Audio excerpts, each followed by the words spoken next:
Hi, my name is Ramin Ganeshram. I'm a chef, cookbook author, and an expert on Caribbean foods. I'm also an instructor at the Institute of Culinary Education in New York City.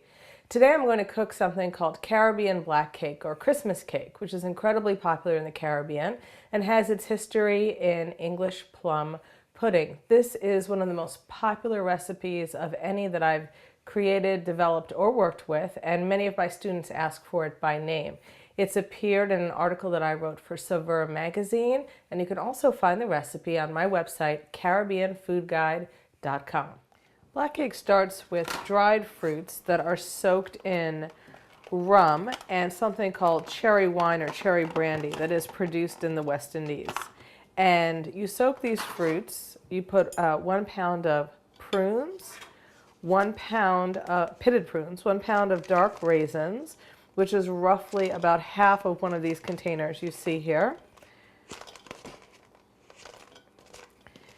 You do 1 pound of what's called mixed peel, which you have seen in those fruit cakes that everyone likes to send around at holiday times. Again, it's about half of a 32-ounce or 1 quart container. You do 4 ounces of citron, which is candied lemon peel, and 8 ounces of candied cherries. So you put that all together and you soak it in 4 cups of cherry wine. And now we're going to add 3 cups of rum. You can use any mixing rum, such as that's dark. Bacardi is a good one. I like to use Old Oak because it is from Trinidad. Captain Morgan spice rum can be used. Some people like to use Myers because it's darker and it has extra flavor.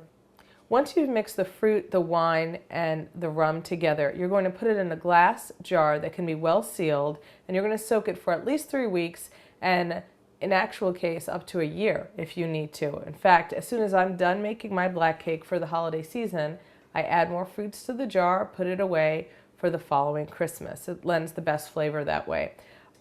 Another method that you can do is to puree the fruits before you put it in the jar. This saves you time when you go to bake the cake because at that point you will have to puree your whole fruits anyway. So that's just a simple matter of placing the fruits in a food processor without the liquid. Otherwise it'll splatter everywhere. You can add a small amount to moisten it and help the processor run. Now it's time to make the actual cake. You're going to cream together a 1/2 pound or 2 sticks of unsalted butter with 1 cup of sugar in a standing mixer using the paddle attachment. You're going to mix this together on a medium speed for roughly 4 minutes or until it is light and fluffy. Once the butter and sugar have creamed together, add 6 large eggs, 1 at a time.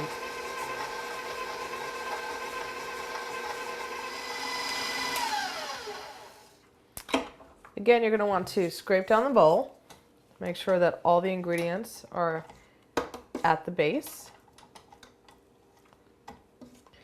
And this is the point where you're going to add the other liquid ingredients, including 1 teaspoon of pure vanilla extract and 1 teaspoon of mixed essence, which is a Caribbean flavoring you can get in any West Indian market. Add that at that point. Mix well. Now it's time to add the soaked fruits that you've already prepared to the cake. These are my fruits. They've been soaking for a year, but for a quick tip on getting your fruits ready overnight, go to my website, caribbeanfoodguide.com. At this point, you're going to add 4 to 5 cups, depending on your taste, of the dried fruits. As you can see, mine have been pureed before I soaked them. And mix on low till they're well incorporated. Now it's time to add the dry ingredients. We have 2 cups of all-purpose flour, to which we're going to add a teaspoon of cinnamon, 1/8 of a teaspoon of allspice, 1/4 teaspoon of freshly grated nutmeg, and 2 teaspoons of baking powder. We're going to mix these together, and then we're going to sift them to ensure that they are well incorporated with each other. Now we're going to add it to the wet mixture in 3 parts. We're going to mix well.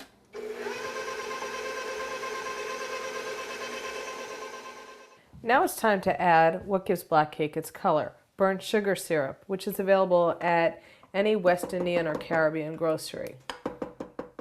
It's time to put the batter into a greased cake pan. You should use a pan that's about 8 to 9 inches in diameter and at least 2 inches high. You want a nice thick cake rather than a thin one.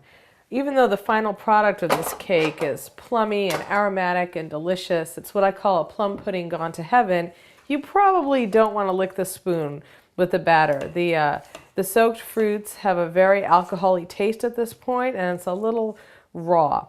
So you're going to fill your cake pan about 2/3 of the way. This cake will not rise that much.